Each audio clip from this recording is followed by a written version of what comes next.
All right, well, thank you for coming over. Very well. Yeah. And my heart would say, I rejoice in the fact that God is saving the best to the last. You know, and that has been my experience over the years. When I've been just thinking regarding this particular chat, I'm considering only my married life now. We'll leave the earlier part for another time. But we've had the occasion to take part in a number of different churches over the years, and each one seemed to be a step forward for sure. And the best came after we were dismissed from a church because they couldn't pay for the pastor, so they had to shut it down. And so we were homeless, churchless for about just over a year. But during that time, we were busy with Operation Christmas Child, so we were plenty busy visiting other churches as well during that time. But then we heard that this group was starting downtown. And we had heard a little bit about the background to this, that this group of young people were involved with the street ministry in California, and thought, you know, why can't we do this here in Kelowna? Which they did. And then after Saturday night services, they decided to do it Sunday morning. And as it turned out, that very first Sunday morning was Easter Sunday morning. And that was 17 years ago, this past Easter. And when we heard about that, we decided, yeah, let's go and attend that one. And we attended, and it was just so precious. We've never looked back. Wow. And that had been our heart all along, just to work with the homeless. We've been quite involved with helping needy families at the Metro Room, at the New Life, the Manna Room, for nigh on 10 years there. And so even though the homeless would come in there as well, but the focus naturally was on families there. But now here it's more just on the individuals, which was very acceptable to our heart of service. And it didn't take long. And my wife especially, Toby, was just so apt in just connecting with people. And before long, you know, we come to church, we're chatting with different ones. She will choose someone she's never met before, sit down with them, introduce herself, and after some small talk, even ask, could there be anything I could pray for you for this week? You know, meet you next week and see what happens, you know. And just all part of the conversation. And that was her heart. So then the one Sunday we come in, and this is right, in the first few months of Metro, having started on Easter, and we're heading into summertime. And we come in the door at Habitat, and that's why I made this little sketch. The room was rectangular, lengthy, with a stage in the corner, front corner, doorway here, entryway. We come in, and there's one gentleman that we had already had an encounter with, because 2 weeks earlier he had had a health problem, needed medical attention. He had been to the hospital, and his dressing fell off of his wound. And we come in, and Toby looks at him and says, you look very happy today. He says, no, I'm sore. He explains what had happened. Well, Toby says, right, we can fix that. So I run to the van and get the first aid kit, and we take him into this little, the only private rooms were the washrooms in the back. So anyway, here was a staircase in the back corner. So we used that little corner to do that. Had a couple of guys guard the door for us so we didn't get interrupted. Guy has to pull his pants down and you know, get a new dressing on his wound. And so anyway, fixed them all up. There were Chesterfields against the back wall of the sanctuary here, or of the room. And so we got him comfortable, and he was happy to stay for the morning. 2 weeks later, we come in and again meet him at the door. And at the entry was a bit of a counter, which was sort of, I guess, the ticket vending place for the other venues that would happen in there during the week. And he's leaning against the counter, and Toby says right away, well, you don't look very happy today. No, I'm hungry. He's growling. Well, let's go. Well, come on, let's go get something to eat. No. If it's strong, no. Well, so try and figure. Well, I said, I'll go get you something. No, equally big no. No, didn't want any of that either. Toby's still continuing to try and small talk to figure out what's going on with this dear guy. And finally, Toby says, so I'll bring you a sandwich next Sunday. And he perks up. You would do that? He says, well, yes, sure. And you know, that lightened his load. Next Sunday, he's going to get a sandwich. He was hungry now, but all of a sudden he was content, you know, very interesting. So anyway, during that week, everything was fine. We wait till Saturday. We end up being at a wedding Saturday afternoon in town. And after that, Toby says, well, let's stop at the grocery store on the way home. And while we're going to the grocery store, he says, wait, what kind of a sandwich should we make for Joe for Sunday morning? Well, what's the simplest? Make up from home, a good egg salad sandwich maybe. Okay, so we decide on that. And while we're still heading toward the grocery store, Toby gets the download. You want to serve one, but what about the 99? Toby says, she's speaking to the Lord right away. Do you want us to feed them all? And the answer was a strong yes. And she shared, you know, we're talking about it while we're driving. Okay, Lord, you want us to feed them all? How about that? Okay. So now we're getting to the grocery store. We go in. So we start shopping for this event. Pick up 6 loaves of white bread, 6 loaves, half a dozen loaves of brown bread, butter and margarine, and okay, pick up 8 dozen of eggs, you know. So okay, we'll make egg salad sandwiches for the works. And whatever additional stuff we just picked up, carried on.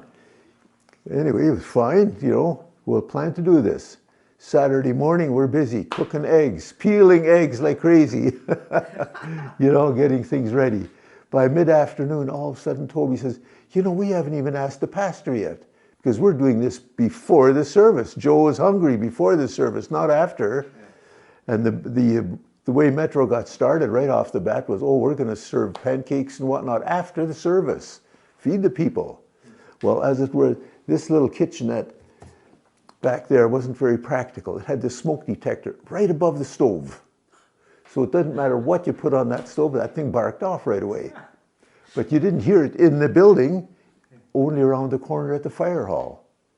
So as soon as that went off, the fire trucks were up front door. They're the only ones that can shut the alarm off. You know, anyway. Plus, the week later, or the following week, you get a bill for $200 for their beautiful services, you know, to shut that alarm off. So that happened twice, and finally Pastor Laurie says, we can't do that anymore. We got to come up with something else. So they decided to do just donuts and muffins after the service. It was the way it was going at that time. So here we are now. We're planning to do a breakfast before the service. And so Toby phones Laurie. Oh, no, it has to be after. Toby says, no, it has to be before. And so here's the story, Graham. The street people would come in the front door, walk all the way across the back. This is the meeting, the stage is in the front corner. You probably remember that. They're walking back here to the coffee counter. Yeah.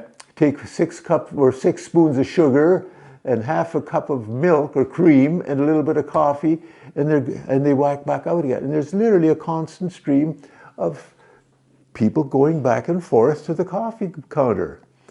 And Toby says, Laurie, haven't you noticed that stream of people throughout the service? Usually not too interrupting, but you know, you sort of accept it. But Toby says, they're hungry. They don't want to wait till after. And Toby says, we're ready to it. Well, finally he agrees. Well, let's do it once. We'll let you do it this coming Sunday then.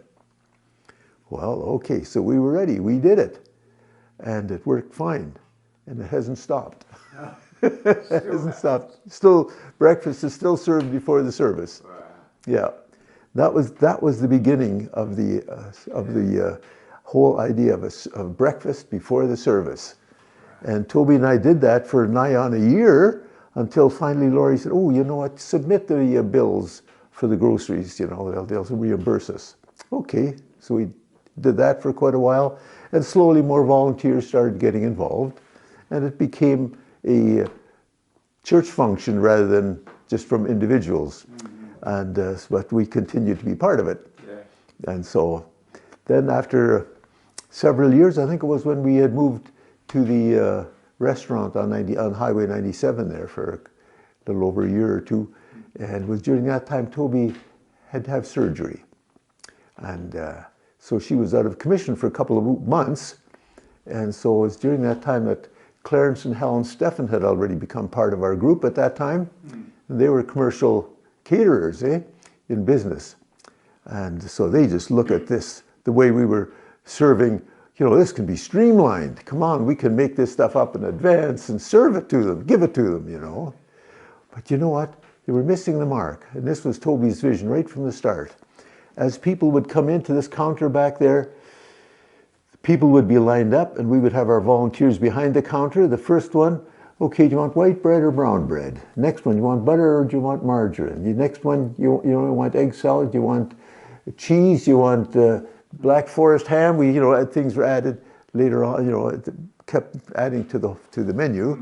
And so people right early already, they would come in and say, you mean we have a choice? We can choose what we want?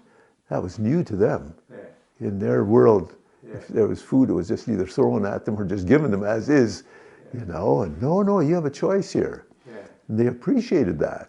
Not only that, but we were talking to them. We were getting to know them. Yeah. And that was the name of the game. Yeah. Community, fellowship, get to know these people. When you just pre-make everything and just hand it out, it doesn't give you much chance to really chat with them. And that was the blessing that Toby really missed after she came back again. And it was pretty hard to switch back to her plan once it was going the other direction. But we just let it go. But as long as the function of the meals was still being offered, and it went well. It continues to. Yeah. It always, depending on where we are, just always changes slightly.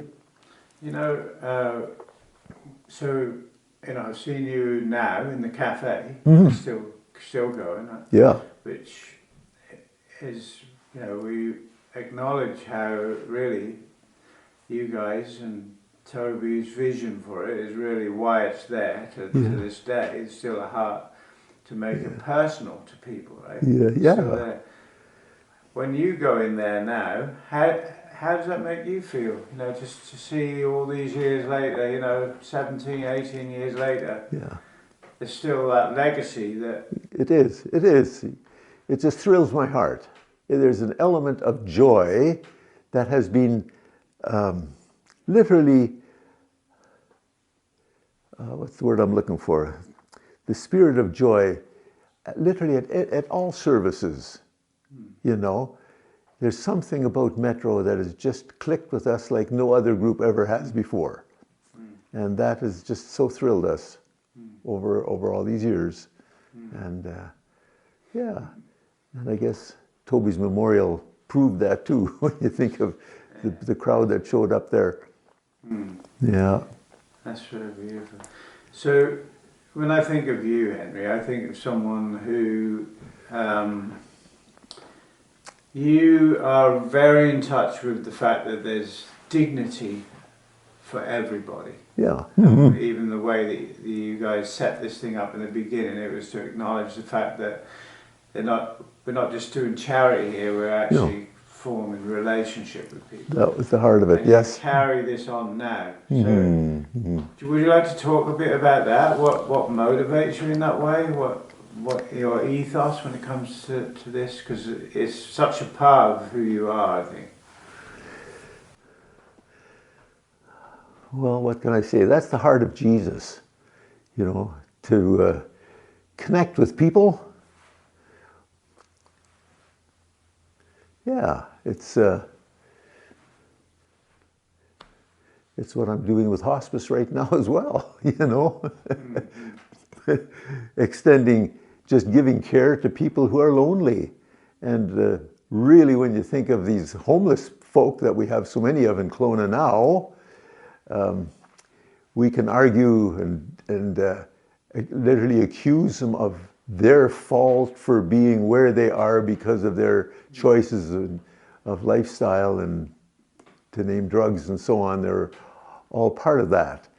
But chances are, I dare say the majority of them could have had issues at home.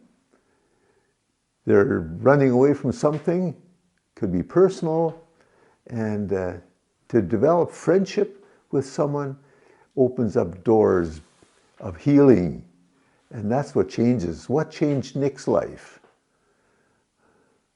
What changed Mark's life to the D? We're still praying for more there, but where he is today. He's come a long way. And if Brian Johnson were here, he could tell us his story.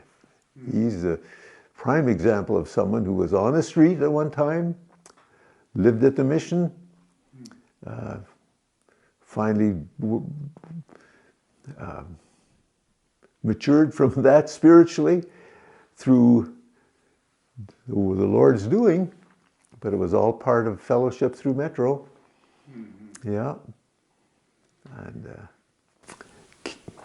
fellowship through Metro, I would say also, you and your late dear wife and your family have always had a welcome to people, in your lives.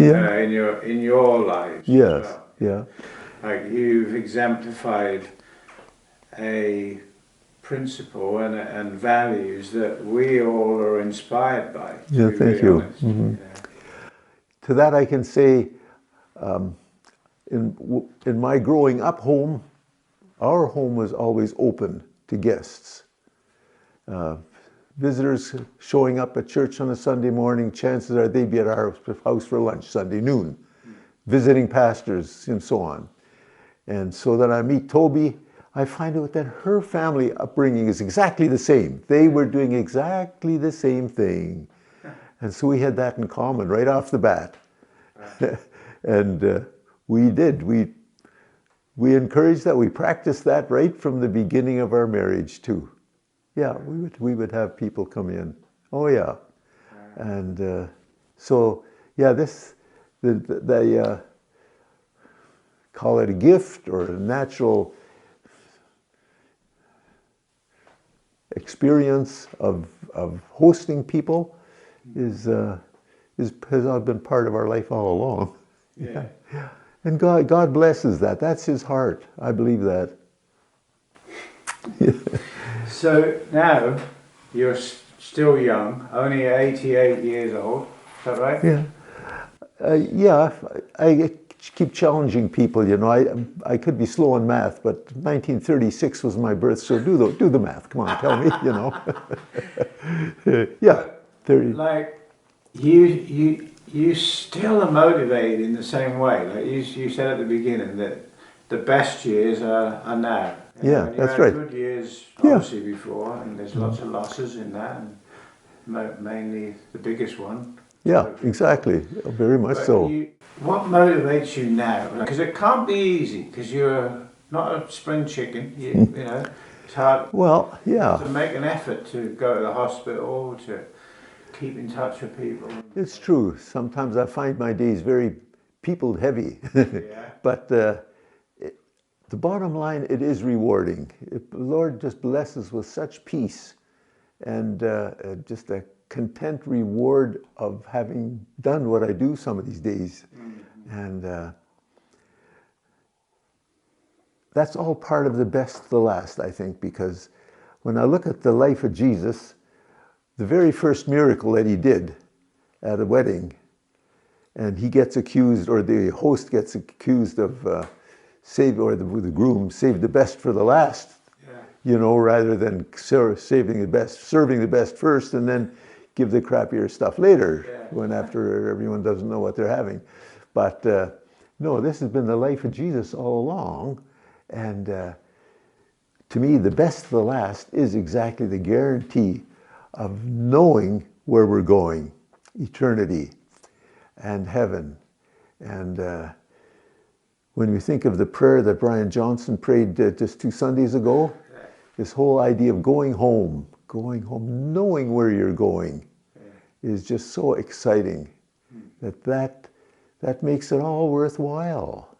Yeah, this world can have a lot of fun and things to strive for, but the bottom line is, hey, everything we've got here, it's going to stay here. It can be gone in a moment, and but where we're going is going to be well worth it. The best yet. The best is yet to come. Yeah, as I mentioned, the fact of religion. Religion to me is a trick of the enemy. Christianity is the solution from Jesus, from God, but religion, the many different religions that have sprung up over the generations, to me is just a trick of the enemy to try and diffuse what God has been planning to do all along, and to water it down and to make it multiple, give people choices, to get them confused, and so on. So this is why, to me, a religion is man, literally, like someone has said, religion is man looking for something, whereas Christianity is God coming down to man. And that makes sense in my mind. That could be elaborated on, I'm sure. But yeah, and so for my faith, Bible reading has always been important. I know there was a time in my life I'd be so busy I probably didn't get at it to maybe once a week for some times, but even now, daily is so important.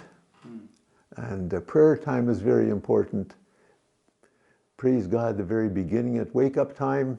To be thankful, acknowledging life again. Hey, I woke up. I'm still here on earth. Yeah, I'm still here. And so, honey, I'm coming, But, yeah. So, yeah, faith keeps me going. So those disciplines of prayer, reading the Bible, they're important. But also, when I think of you, I think of someone who you don't just kind of sit in your quiet place contemplating things. Your faith is expressed through acts of love and service. Yeah. Yes. Yeah. It has to be exercised, and attending meetings, sometimes that can be overdone, but now while I have time, I'm enjoying men's fellowships in a very practical way. And I find that my presence, even in a small group of half a dozen guys, is encouraging to some, and I figure, well, Lord, if you're using me, even if the little bit that I may contribute, not even every time, sometimes depending on what topic we're reviewing,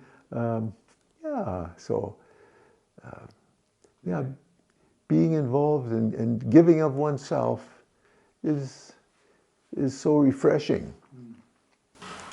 Yeah. So, can you talk a bit more about, like you differentiated between religion and religions and beliefs and things like that, and what I think you're saying is an actual relationship with Jesus as being different to that. So, how is that different to you? Because I could say, oh, Christianity is just a religion. Like in that sense. Well, many would want to say that, but until you've experienced it, you wouldn't know the difference. Right. Yeah, and so this would be my explanation on that aspect of the difference, for sure. Yeah, and this is where faith comes in. As Romans 5:1 says, we've been justified by faith. And we have peace with God because of what Jesus Christ has done for us. And to me, that is a profound promise to hang on to, confirming what faith does and is. So who is Jesus to you? He's my brother. Because Father God, I've been adopted into the family, see? And so I'm an adopted brother in the family. Yeah. So when I really got a grip on that fact, and that to me is a fact, that I can call Father God my dad. And some may think that's sacrilegious or something, but to me that's truth. That is truth. And I say that in all sincerity and in love, and much thankfulness, that we can know that for sure. And that secures my absolute assurance of eternity, my name written in the Lamb's Book of Life. Yeah. Yeah. Well, you live like that. Yeah. Thank you. You live as if you have a close relationship, rather than seeing God as an austere, distant person. Yeah, he's not distant at all. No. So, yeah, that's my. So, when you think of the future of, let's just say, like Metro as a community, what would be something that you might think that we really need to make sure that we keep as the centre of what we're about? What's important to you when you think of, because you've been the sower of the seeds of what we are. We're now reaping many of the things that you sow. But as a father in the faith and a father in the house, what would you say to us as far as that goes? Well, no, I would start probably by saying we don't want to become just another traditional church. Yeah. If we ever fall into that trap, the enemy would like to merge us as Metro into that category, but I think we've got to guard against that and be alert that we need to be alive, and I think Scriptures, how often is the warning there? Don't forget the widows, the orphans, the homeless. And we've got plenty of homeless around us right now, and that has been the heart of Metro right from the start, is to reach out to the homeless.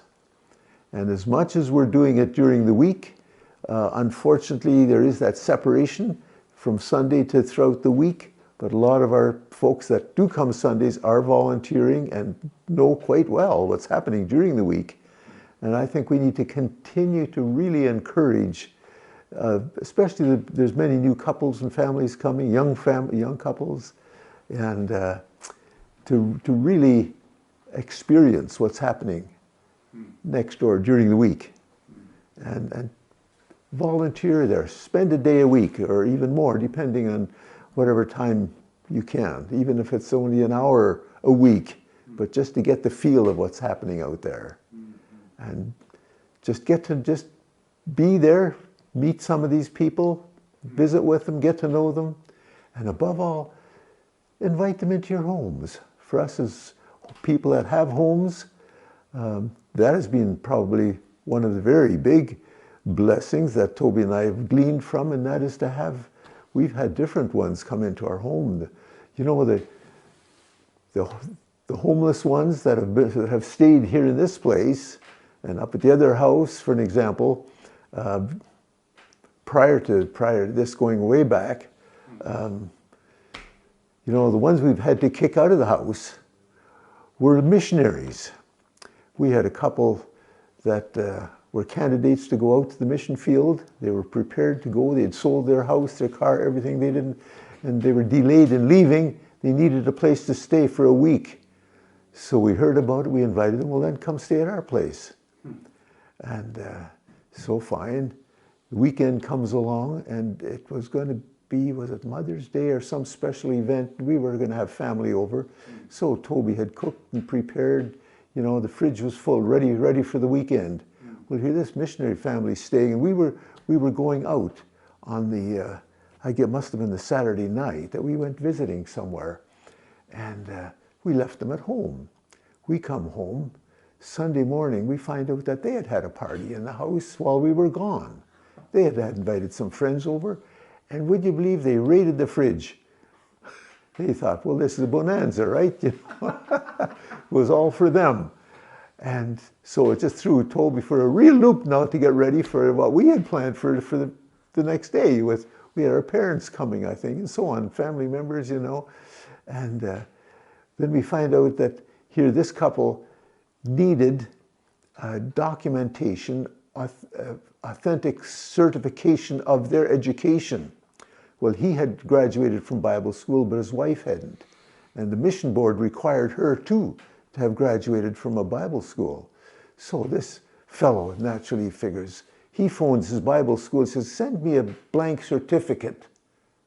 I'll put my wife's name into it, and you know, he'll just fill it out. And here Toby's listening to this phone conversation. Here this guy's planning to, you know, cheat, you know. And she just came and told me about this, and I thought, yeah, that sounds like them. I said, you know, I took him aside. I said, you know what? It's time to. He says, when? I said, not just now, but right now. Yeah. I said, you know, you guys, you're done. You are done. Yeah. And we had to dismiss them from the house. It was just, it was honestly was cruel on one hand, but it was just the right thing to do to wake them up. Yeah. It seemed, who else would have done it? I don't know. Well, in some ways, it shows that you both have a parental heart towards people. Oh, for sure. That also means sometimes pulling people up to a standard that's... Yeah. Like, yeah, that was one example of one Christian couple that, you know, they're not guaranteed to be all above board either. But of the homeless ones that we've had, yes, some of them, you know, didn't stay long. No. But there were some we said, you know, enough is enough. But others have stayed up to half a year. And Nick was a good example of one. Yeah. Definitely. And Diane. Diane, oh yeah. Yeah. Mm-hmm. And many. And Mark, yeah. Mm-hmm. Yeah, the fact that the heart of Jesus is so real, connected to the poor. This is why God allows the poor to be around us. If we didn't have them, where would our hearts be? And if our friendship was just, say, with the wealthy people, and we would hobnob with them all the time, where would we be? On the golf course and cruising around on the lake or whatever, you know, having fun and doing the mountains and everything else. But as long as we do devote ourselves also to the poor, that's where we sense the heart of God. First of all, it gives us certainly a thankful heart that we're not in that category. He's blessed us to the degree that we didn't have to be there. First of all, with loving parents, which many of them probably didn't have, and a loving home. We need Brian Johnson here to again talk about a loving home. You know, he would have had some things to share about his home life. But yeah, just as an example, where you know what causes the homeless to be where they are. It's easy to judge them and say, yeah, it's your fault. You know, you could have chosen to get a job and smarten up and whatnot. But hey, they've got burdens to bear, and until they give them to Jesus, they're not gonna find the hope that they're looking for. But that's when you think Jesus said that he is a door. He called himself a door. That's right. In Yeah, that yeah. sense. And that's, to me, was a profound mystery that was kind of like opened my eyes when Toby passed, to think of this door as being his heart for the least, and that this is part of a huge part of your motivation. I think that you recognise that this is Jesus. This is who Jesus is. Yeah, that's right. And the expression of this door is the least among us, and how important that is to be connected, not distant from that. That's been, as I think of you, I think that's a huge part of you. That's why you're out there every day, making yourself tired. Yeah, we've had several very specific God moments, literally angelic visions, and very specific. The first one I would like to share is we were, back in those days, boys were playing with their instruments in church, you know, and we just had a small car. And so when it came to a matter of bringing all the instruments along to church, we had a little Toyota pickup truck, so the boys had the pickup, Toby and I had the little car, and that's fine. And coming home from church, back in those days, we would always stop at the Capri restaurant, at the Capri Hotel restaurant, for a full $1.99 Sunday special, a full meal with dessert and coffee included, $1.99. Try and get that back again. And so we did that for a long time. So anyway, we get to the hotel. Where are we going to put the instruments? You're not going to leave the instruments in the back of a pickup. So we put them all in the back of this car, flip the back seat down and fill this thing full of amps and guitars and drums and whatnot. Yeah. And so here we are. Now we're coming home from the restaurant. Coming down Valley Road, make a right-hand turn up Long Hill. Right at the bottom of the corner, the boys are just ahead of us. And we're following. And there's a man standing on the other side of the road, a bit shabby, dressed in a way like a homeless guy. And we drive, and he's standing there, and you know, you're making the right-hand turn, so you're going quite slow. His eyes were pierced, just literally aglow almost, you know? Wow. And just, Toby and I both just caught our attention, so potent. We thought, what is this? Toby was, we've got to pick him up. Well, honey, where are we going to put him? You know, back seats are full, the boys are up ahead, you know. I said, well, I'll just drop you off at home, I'll come right back. Dropped her off, buzzed, took right back, nobody around. And did you turn at the bottom there, started coming back up again, checking the orchard either way. I didn't stop, but just, you know, looking. Where is this guy? He's gone. So carried on. How far could he walk in a matter of a few minutes? He was just gone. I looked back, he didn't go back because he was walking up this way. And came home and asking, well, they didn't see, there was nobody there when they came around the corner. Just Toby and I saw him. So we had no idea what in the world this meant until Monday morning. We think that was the moment that God just prepared us for something special was going to happen to us. You know, this whole challenge of taking this 15-year-old girl in. And as normal as that could be, but here is a girl who has lived in an alcoholic home for the last number of years of her life already, having to survive. She had to do her own laundry. I had gone down to the house a number of times to fix their washing machine. There would be socks or different things stuck in the pump. The washing machine would be full of a full load of wash, but it had stopped. And so they had left it for weeks already. finally, let me know, maybe you can do something about this. Wow. Oh man, the things we were involved in there was just quite interesting. But yeah, It's then amazing. the fact that she came then, that started a whole new chapter for us. From age 15 on, I taught her to drive. She got her driver's license. She went to Trinity. She chose Trinity Western University for her next step. And with the money that she inherited from her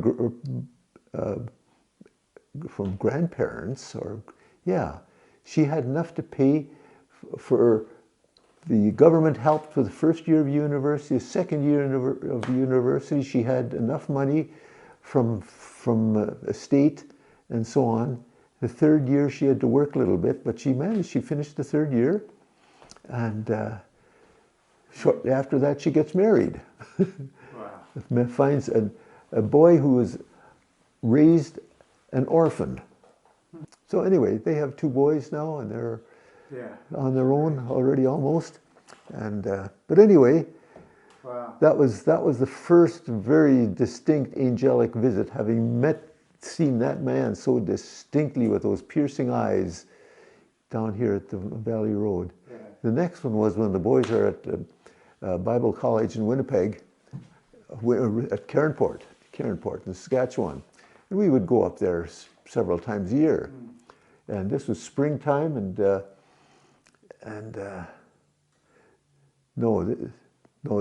wasn't Cairnport. This was Winnipeg. Cairnport, this is... No, when Mom had the experience of... Okay, that was a Winnipeg trip. Yeah. That was a Winnipeg trip. Yeah, Bruce and Kathy are in Winnipeg now. And I've been spraying, working on the farm all day, and come home at supper time and hear Bruce and Kathy's second son, Mikhail, was having a birthday. And he was going to be, 2, 3 years old, something like that. And Toby says, it's not fair. We're not there for his birthday. Tomorrow, the next day. Well, I said, let's go. We were sitting at supper time. Well, man, we gulped down that supper, just cleaned up, grabbed a few clothes, hopped in the car. We took off. So I've put in a long day, but I'm tired, but I manage. I drive all the way to Calgary. So there we gas up, and Toby takes over. You go through Calgary. As you're going east, there's that long right-hand curve on Trans-Canada Highway. The subdivision on the right, down lower there. Yeah. Turns left, and off you go, southeast on the highway. Well, here I'm falling asleep off and on. I mean, Toby's driving, and I'm fully at peace. I'm well tired now. And all I can remember is we're at that corner. And all of a sudden, this semi pulls up, merges out from the right ahead of us. And she's following this semi. And she finds that very comforting. He winds up and goes the speed limit, and she's just following at a reasonable distance. The lights on low, on dim, and she traveled very comfortably, went all the way to the Medicine Hat that way. I slept, would wake up, take a peek, all's well, fall asleep again. We get all the way to Medicine Hat. Well, it's time to change drivers. Now she needs a change. So we switch. I've had a good sleep. And I start. So by this time, the truck had moved on. I get to start driving, and before long, I catch up with him. And I was thinking of passing him, but no, even there was 4-lane there going out of the Medicine Hat there for a while. So I was just following him. And before long, all of a sudden, he's signaling left.